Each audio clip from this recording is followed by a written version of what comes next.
आउज़ुबिल्लाहिमिनश्शैतानिर्रजीम बिस्मिल्लाहिर्रहमानिर्रहीम अस्सलामुअलैकुम to my all viewer.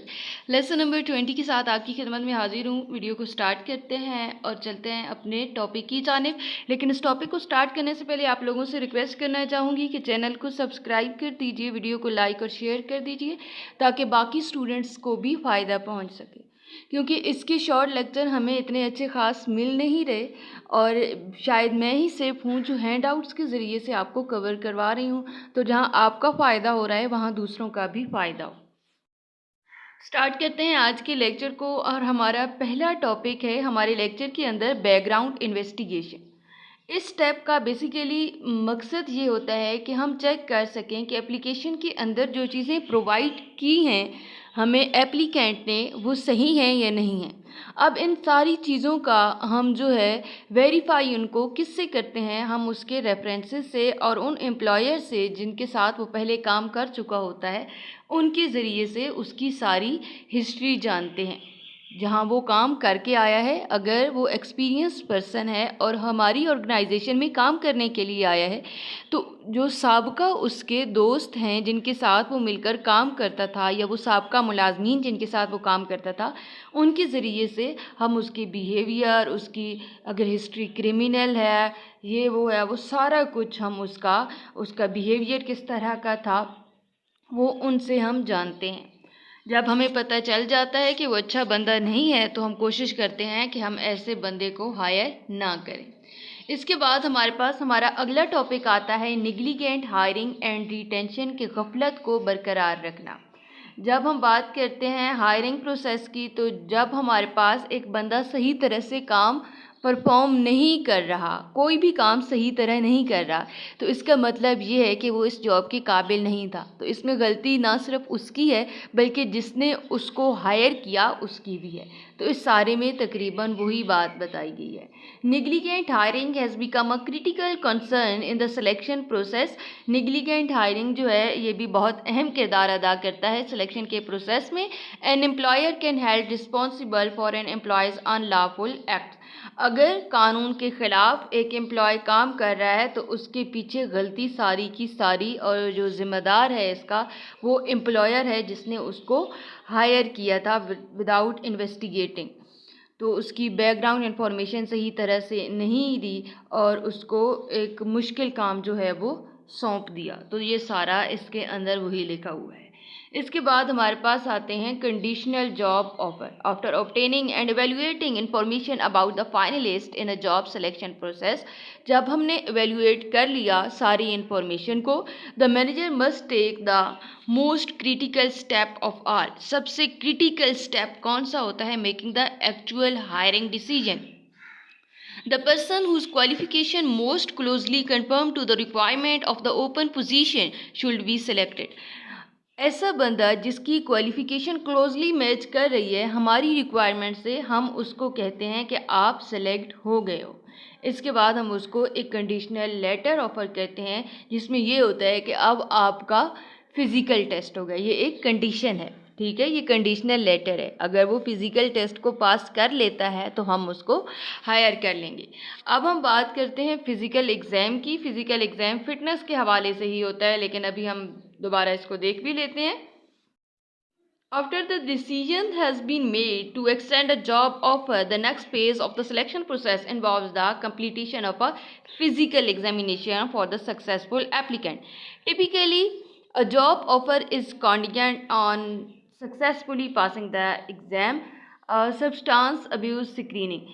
Because drug abuse is a serious problem for employer, it's a common practice for most employers to conduct drug screening just before employees are formally hired. जब हमने higher करना है तो उससे पहले हमने उनका एक स्क्रीनिंग टेस्ट लेना होता है जिसको सब्सटेंस अब्यूज़ स्क्रीनिंग कहते हैं, जिसके ज़रिए से हम ये जानते हैं कि हमारे पास काम करने वाला ये बंदा जो मुस्तकबिल में हमारे पास अभी काम करेगा वो ड्रग फ्री है या नहीं है, क्योंकि जो ड्रग वाला बंदा है वो माहौल के लिए ख़तरनाक है। इसके बाद परमानेंट जॉब ऑफ़र। जब हम फ़िज़िकल एग्ज़ाम को पास कर लेते हैं, फ़िज़िकली फ़िट हैं, हम ड्रग फ्री हैं, तो हमें जो है वो एक परमानेंट जॉब ऑफर लेटर आता है। If physical test proves eligibility for the of the candidate as per requirement of the job, final offer is made to applicant by the concern department. अच्छा, अब ये आपने जहन में रखना है, एमसीक्यूज में आ जाता है कि जो परमानेंट जॉब ऑफर होती है वो किसकी जानिब से आती है, डिपार्टमेंट की जानिब से आती है या फिर सुपरवाइज़र की जानिब से आती है इन द कंसर्न डिपार्टमेंट। जिस डिपार्टमेंट में आपने काम करना होता है उस डिपार्टमेंट के सुपरवाइज़र की तरफ से आती है या उस डिपार्टमेंट की तरफ से आती है। इसके बाद हमारे पास आता है notification to candidate, the selection process result should be made known to candidate successful and unsuccessful as soon as possible. Any delay may result in the firm losing a prime candidate. जब हम loss कर देते हैं time को और properly inform time पे नहीं कर देते किसी बंदे को, तो वो किसी और जॉब पे चला जाता है, तो हम एक अच्छे कैंडिडेट को लॉस कर देते हैं। तो टाइमली नोटिफिकेशन जारी करने चाहिए कैंडिडेट को। ठीक हो गया।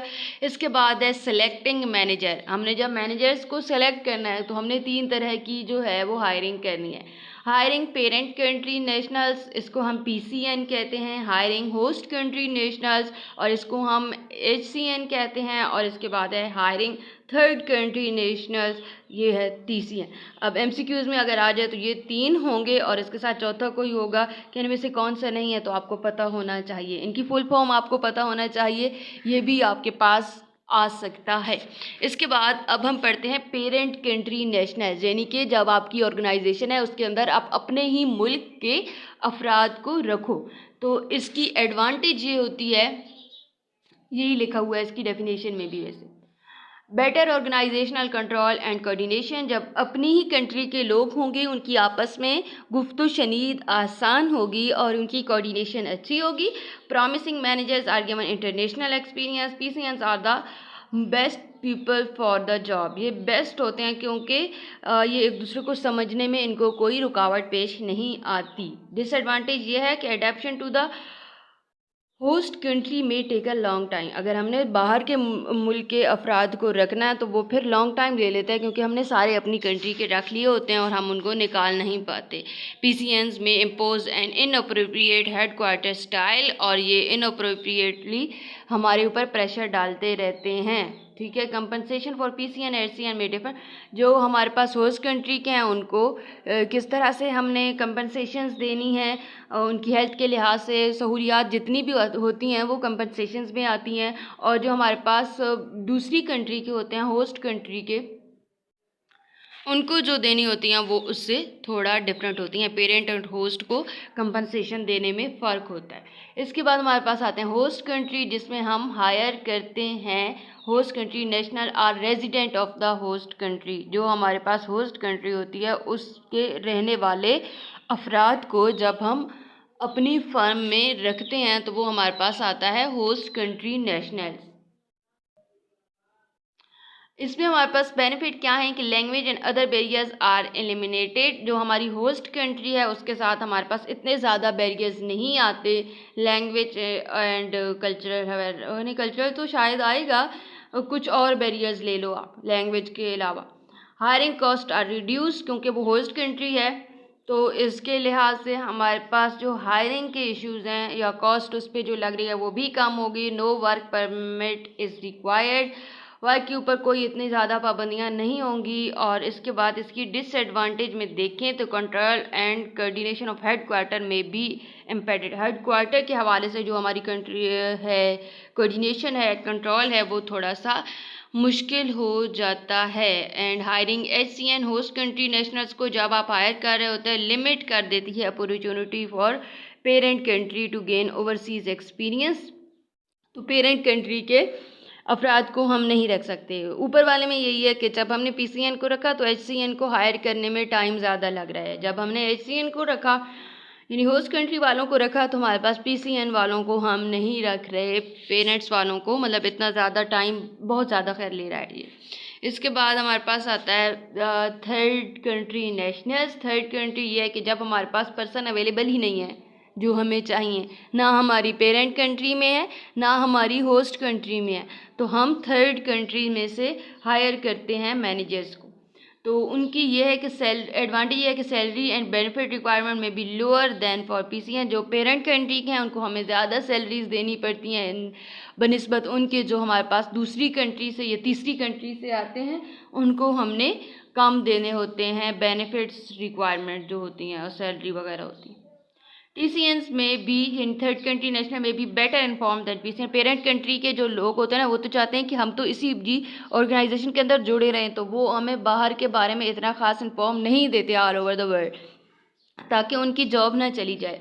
तो इसलिए जो हमारे पास थर्ड कंट्री के होते हैं वो हमें बहुत अच्छे तरीके से इन्फॉर्म करते रहते हैं। डिसएडवांटेज में ये आता है द होस्ट गवर्नमेंट में resent the hiring of TCN and TCN में not want to return to their home after assignment. अच्छा, जब हमने थर्ड कंट्री के लोगों को रखा, जब उनका काम कंप्लीट हो गया तो उनका दिल लग जाता है हमारे मुल्क में और वो फिर जाना नहीं चाहते या हमारी ऑर्गेनाइजेशन में, क्योंकि उनको बेनिफिट ज़्यादा मिल रहे होते हैं।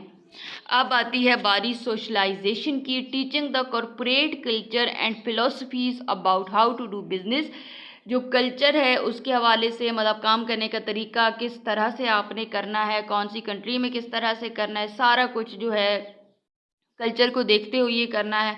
तो वो सारा मेथड और फिलॉसफी सारी जब हम बताते हैं बिज़नेस के हवाले से कि बिज़नेस को करना किस तरह से है, तो उसको कहते हैं सोशलाइजेशन।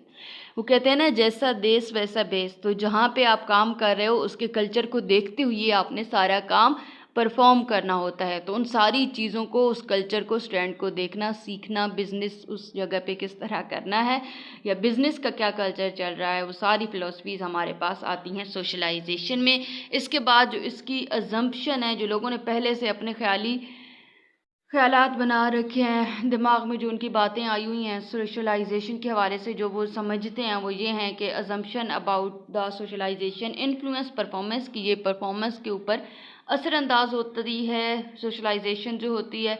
Increase organizational stability. जब हमें कल्चर का पता है तो हमारी ऑर्गेनाइजेशन स्टेबल रहेगी। न्यू मेंबर्स सफ़र एंजाइटी, क्योंकि जब हमारे पास नए मेंबर आएंगे तो उन्हें हमारे कल्चर का नहीं पता होगा, तो वो एंजाइटी का शिकार भी हो सकते हैं। Does not occur in a vacuum. और इसके बाद सोशलाइजेशन के हवाले से थोड़ा बहुत बताया गया है, तो ये आप लोगों ने पढ़ लेना है। उम्मीद करूँ कि लेक्चर समझ आ गया होगा। मिलेंगे अगले लेक्चर में। इजाज़त दीजिए, अल्लाह हाफ़िज़।